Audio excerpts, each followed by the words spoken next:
The original Blade Runner was set in the future of 2019. Today, 35 years after that No Classic movie appeared, its world hardly seems strange at all. Androids have popped up on screen everywhere, from Steven Spielberg's underrated AI artificial intelligence to Westworld. Video phones are common. The constant rain in the film seems like a forecast of the climate change that has deluged the globe with tragically strong hurricanes. How can a futuristic film outrun 2017's reality? The film plays as if it's 3 installments of a franchise. Denis Villeneuve's shrewdly calculated sequel, Blade Runner 2049, tries hard to evade that tricky problem, with a busy, distracting surface that cloaks an enduring theme about humanity. The sad story of Winnie the Pooh mother is a pretentious mess. All the king's men can't save King's Monte action is set in a sci-fi dystopia. Instead of focusing on the technology that led to that mess, a backstory seeps in, involving famine and a catastrophic data-destroying blackout. The film takes an issue planted in the original movie and makes it the sequel's central, resonant mystery. Do memories make us human? If not, what does? There is a more overt mystery, of course.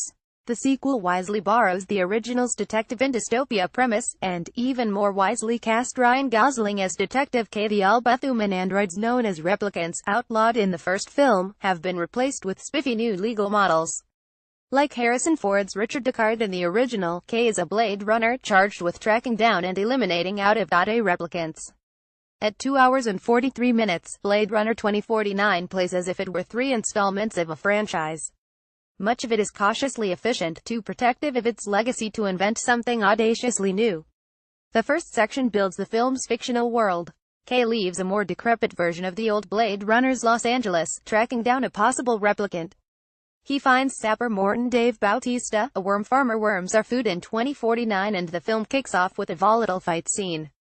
Someone goes flying through a wall. The plot takes off during the film's second hour. That action seems like an obligatory way to grab viewers, but the world building is more concerned with K at home.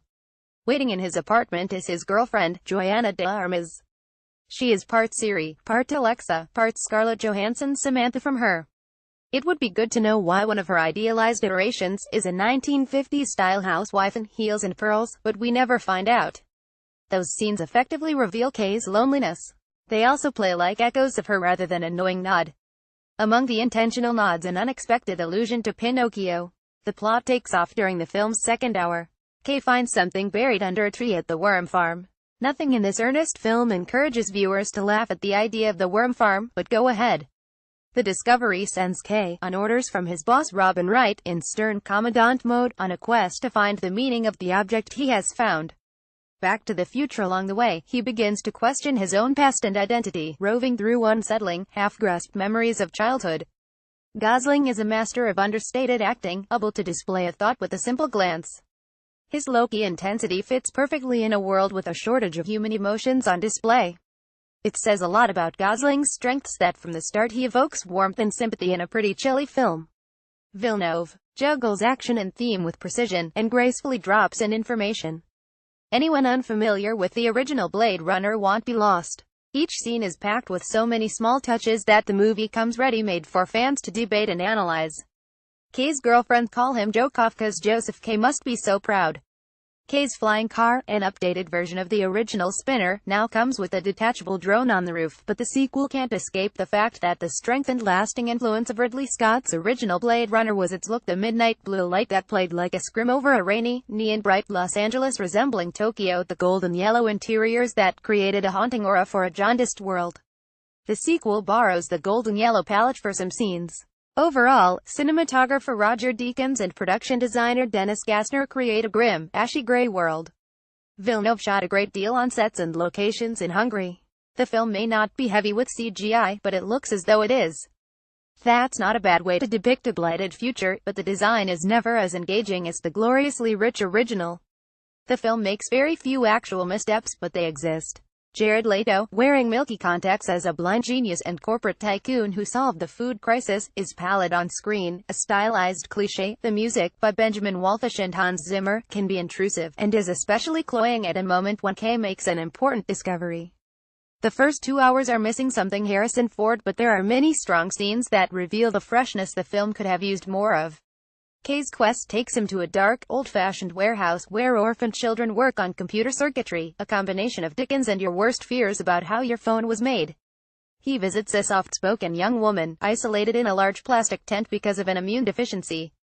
Her job is to manufacture memories to be implanted in replicants, and the emotional connection between her and Kay is lovely. But through the first 2 hours there is a nagging sense of something missing. Finally, Kay's search leads him to Richard Deckard, the original Blade Runner, and Harrison Ford jolts the final 45 minutes or so, making the last stretch exceptional. The first film ended with Deckard on the run with his replicant girlfriend, Rachel. At least, that's the end in the final cut version, Scott's preferred among several incarnations. All versions set off decades of speculation about whether Deckard himself was a replicant. But Ford doesn't enliven the film for nostalgic reasons.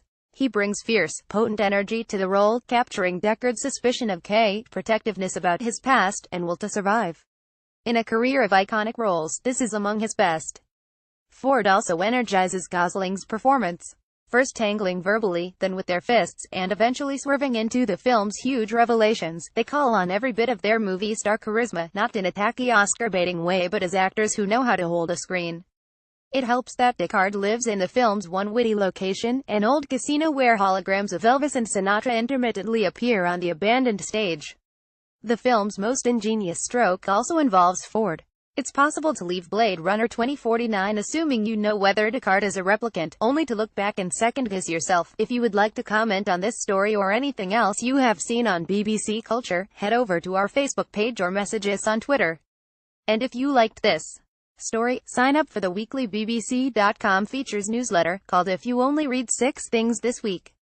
A hand-picked selection of stories from BBC Future, Earth, Culture, Capital and Travel, delivered to your inbox every Friday.